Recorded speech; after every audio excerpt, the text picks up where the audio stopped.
dalam semayang. Kalau kita belajar tentang semayang, solat ni, dia ada roh dia. Benda rohani, jasmani. Benda-benda solat. Sebab kita akan bincang bab solat ni bukan straight forward. Kita akan masuk ke dalam bidang perkara solat dari segi tauhid dan solat dari segi tasawuf. Gitu. Kita bukan nak mengaji solat macam kita mengaji darjah sekolah rendah. Tak.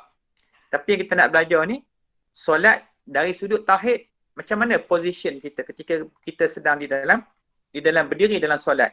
Dan macam mana kita nak duduk dalam tasawuf. Maka bila kita berdiri kepada solat, kita akan duduk dalam 3 bahagian. Pertama, sebagai fiqh, tauhid, tasawuf. Tapi amalan ni, kalau kita belajar yang lain. Tapi ketika kita solat, maka fiqh, tauhid, tasawuf tu dirangkum sekali. Dia terangkum sekali dalam tu. Amalan tu ketika kita buat tu. Ini yang kita nak bincang panjang. Tajuk macam ni. Bab rukun tu taklah macam kita dah tunjuk kat depan tu. Rukun.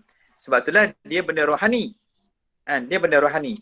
Jadi bila benda rohani ni, solat ni, dia perkara yang kita sebagai, dia buat apa? Hamlu minallah. Macam mana kita dengan Allah? Pasal dia berhubungan dengan Allah. Seperti dia panggil as-salatun mi'raj. Sembahyang itu adalah mi'raj. Sebab tu Rasulullah, para wali, para awliya, para nabi, bila dia angkat takbir Allahu Akbar tu, maka tenggelam mereka di dalam lautan ma'rifatullah dengan Allah Subhanahu Wa Taala. Tak nampak dah benda ni. Dunia ni tak nampak. Hanya yang buat itu adalah solat. Sebagai saya contoh. Pernah seorang sahabat kena pergi perang. Zaman Rasulullah pergi perang. Tiba-tiba dalam peperangan tu kaki dia tu kena panah. Balik perang tu. Punya sakit lah kena panah. Jadi sahabat zaman dulu bukan ada doktor pakar. Nak operate. Helikopter nak ambil ke. Bila balik situ. Jumpa sahabat-sahabat lain tengok kaki dia. Nak cabut panah hidup ni. Allah. Orang dulu, ya Allah.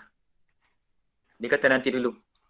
Kalau kamu cabut sekarang ni, boleh mati aku ni sakit ni. Sakit lah.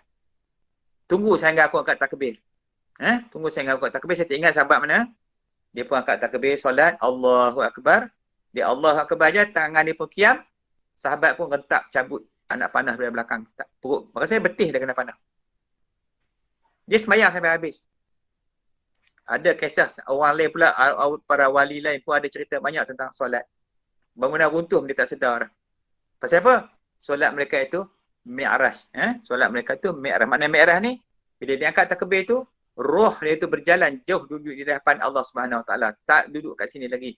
Maka yang melakukan solat di bawah ni adalah segala rukun-rukun, segala anggota jawarih dia yang buat segala amalan. Ada segi qaulinya, segi qalbinya dan segi fi'linya.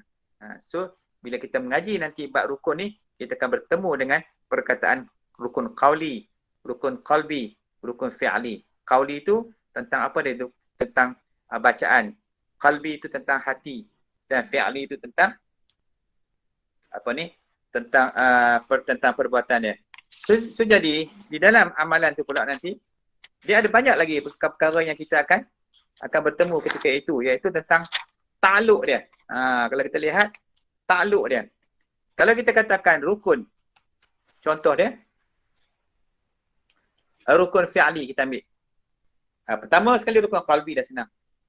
Rukun qalbi ini tertakluk pada sifat ilmu. Apa makna qalbi? Rukun hati. Kenapa takluk pada sifat ilmu?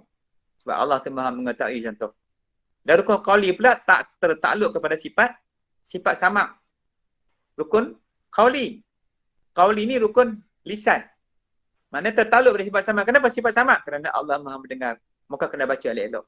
Manakala rukun fi'li, rukun perbuatan. Tertakluk kepada sifat basar. Kenapa tertakluk pada sifat basar? Kerana Allah Maha melihat. Maka lakukanlah solat, diri qiyam kita, rukuk kita, akidah kita, sujud kita dengan betul, dengan baik sebab Allah Maha melihat. So, jadi kita akan belajar macam mana sifat ilmu, sifat samak, sifat basar dalam rukun 13 ni. Maka sebab tu kaitan dia dalam rukun iman yang kita nak belajar ni. Tentang sifat-sifat yang wajib bagi Allah ada kaitan dengan rukun-rukun dalam solat ni. So jadi yang kita nak mengaji ni bukan benda yang kita mengaji sekolah rendah. Kita nak mengaji kita ni dah sekolah menengah dah pun dah masuk universiti dah. So kita nak kena faham sampai peringkat Tu. Dan kemudian kita akan masuk pula di dalam masalah yang diwajibkan dalam masalah niat. Contoh dalam muqaranah. Muqaranah apa ni disebut? Muqaranah basitah, muqaranah tawzi'iyah, muqaranah urfiyah dan muqaranah kamaliyah. Tak ada di dalam takbiratul ihram. Macam mana muqaranah yang batal, muqaranah yang sah di sisi syarak ni. So yang ni semua kita akan belajar nanti insya-Allah bagi jelas supaya solat kita tu yang kita buat tu memang kita faham insya-Allah.